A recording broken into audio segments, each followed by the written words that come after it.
कहानी की शुरुआत 1940 में इटली से होती है, जब इटली दूसरे विश्व युद्ध में प्रवेश करता है। यहाँ हम 12 साल के लड़के रेनाटो को देखते हैं। उसके पिता उसे साइकिल खरीदने ले जाते हैं। साइकिल लेकर रेनाटो शहर में घूमने निकलता है और अपने दोस्तों के पास आता है। रेनाटो के दोस्त उसकी साइकिल देखकर खुश होते हैं। तभी एक दोस्त कहता है, वो आ रही है, सब बैठ जाओ। रेनाटो समझ नहीं पाता कि कौन आने वाली है। तभी शहर की सबसे खूबसूरत महिला मलिना उनके पास से गुजरती है। रेनाटो उसे देखकर दंग रह जाता है, जैसे उसकी तरफ कोई अदृश्य ताकत खींच रही हो। वह उसे देखते ही रह जाता है और नजरें हटा नहीं पाता। फिर रेनाटो अपने दोस्तों के साथ साइकिल लेकर मलिना का पीछा करने लगता है। मलिना के पिता अकेले रहते हैं और एक स्कूल में शिक्षक हैं। मलिना की शादी हो चुकी है, लेकिन उसका पति ज्यादातर सेना में रहता है। मलिना इतनी खूबसूरत है कि शहर के सभी पुरुष उसे पाना चाहते हैं और महिलाएं उससे जलती हैं। स्कूल में रेनाटो बार बार मलिना के बारे में सोचता रहता है, जिससे वह पढ़ाई में ध्यान नहीं दे पाता।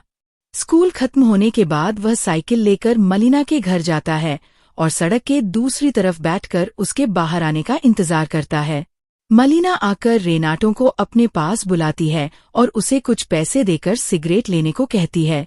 रेनाटो उसे घूरता रहता है, लेकिन जल्दी ही वह अपनी कल्पना से बाहर आ जाता है और वहीं बैठा रह जाता है। उसके बाद रेनाटो घर जाकर अपने पिता की पैंट चोरी करके टेलर के पास जाता है ताकि वह उसे पहनने के लिए तैयार करे। जब उसके पिता को पता चलता है तो वे रेनाटो को डांटते हैं और कहते हैं कि उसकी उम्र अभी इस काम के लिए छोटी है। रेनाटो जानता है कि मलिना शादीशुदा है, फिर भी वह उसकी नजर रखता रहता है। रात में वह चुपके से पेड़ पर चढ़कर मलिना के कमरे में उसे डांस और म्यूजिक सुनते हुए देखता है, जबकि मलिना उसे बिल्कुल नहीं जानती। अगले दिन रेनाटो म्यूजिक शॉप से वही कैसेट खरीदता है जो मलिना पिछली रात सुन रही थी, और कल्पना करता है कि वह उसके कमरे में आ रही है। अगले दिन रेनाटो मलिना का पीछा करते हुए देखता है कि शहर के अमीर और गरीब बड़े अधिकारी भी उसकी तरफ गंदी नजरों से देख रहे हैं। पुरुषों को घूरते देखकर उनकी पत्नियां उनसे ताने मारती हैं और मलिना से नफरत करती हैं। मलिना चुप रहती है और अपने पति के प्रति वफादार रहती है। मलिना रोज अपने बूढ़े पिता का ख्याल रखने उनके घर आती है। रेनाटो भी साइकिल लेकर उसका पीछा करता है और छुपकर सब कुछ देखता है। कुछ दिनों बाद शहर में आर्मी के अधिकारियों और सरकार के लोगों द्वारा घोषणा की जाती है कि कई लोग युद्ध में मारे गए हैं, जिनमें मलिना का पति भी शामिल है। यह खबर सुनकर शहर के लोग खुश हो जाते हैं, क्योंकि अब मलिना विधवा हो चुकी थी। मलिना अपने पति की मौत से दुखी हो जाती है, लेकिन वह अपने पिता के साथ रहने के लिए उनके घर चली जाती है। रेनाटो घर के बाहर से उसे देखता रहता है।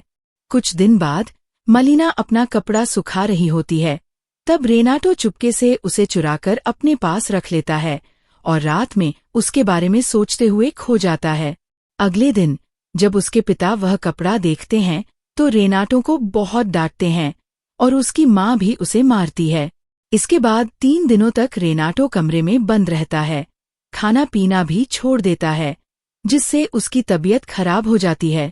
डॉक्टर को बुलाया जाता है, जो कहते हैं कि रेनाटो को समय पर खाना खाना चाहिए और उसे खुली हवा में जाना होगा।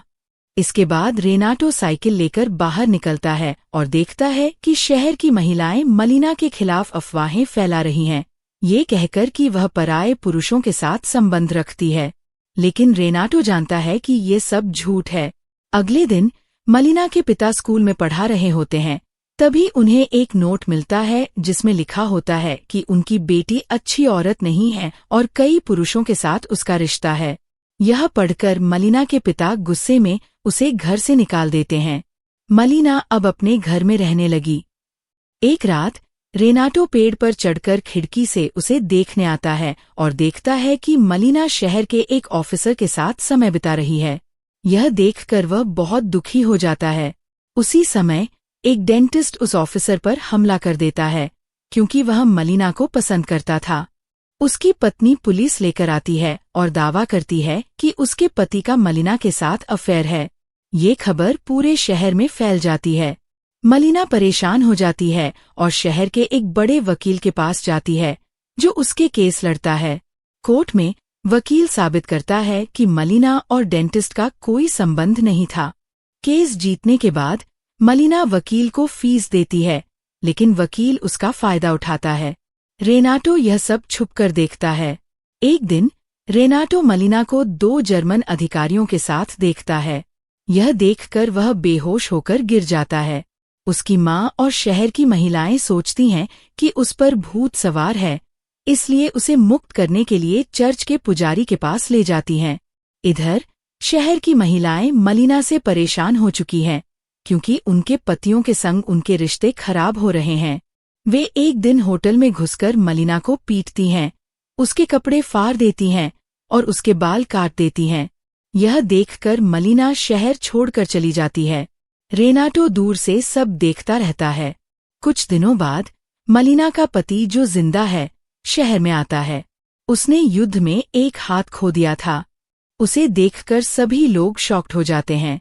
वह मलिना को खोजने आता है, लेकिन लोगों से कोई सही जानकारी नहीं देता। रेनाटो जानता है कि मलिना कौन सी ट्रेन पकड़कर गई थी, इसलिए रात में वह उसका पति को लेटर फेंक देता है, जिसमें लिखा होता है कि मलिना अब भी उससे प्यार करती है और शहर चली गई है। 1 साल बाद मलिना अपने पति के साथ शहर में लौटती है। अब वह और भी सुंदर दिखती है। शहर की महिलाएं महसूस करती हैं कि मलिना अब उनके लिए खतरा नहीं है। लोग उसका सम्मान करने लगते हैं। बाजार में जो महिलाएं पहले उसे पीटती थीं, अब उसे गुड मॉर्निंग कहती हैं। रेनाटो मलिना की मदद करता है जब वह फलों का बैग गिरा देती है और फिर साइकिल लेकर निकल जाता है। वह सोचता है कि उसने कई लड़कियों से प्यार किया, लेकिन सच ये है कि एक महिला जिसे वह कभी नहीं भूल सकता, वह मलिना है। अंत में रेनाटो अपनी साइकिल पर बैठकर सूरज की रोशनी में टाउन की सड़कों पर चलता है। वीडियो को लाइक और शेयर करें, चैनल सब्सक्राइब करें और बेल आइकॉन दबाएं ताकि आने वाली वीडियोस मिस न हों।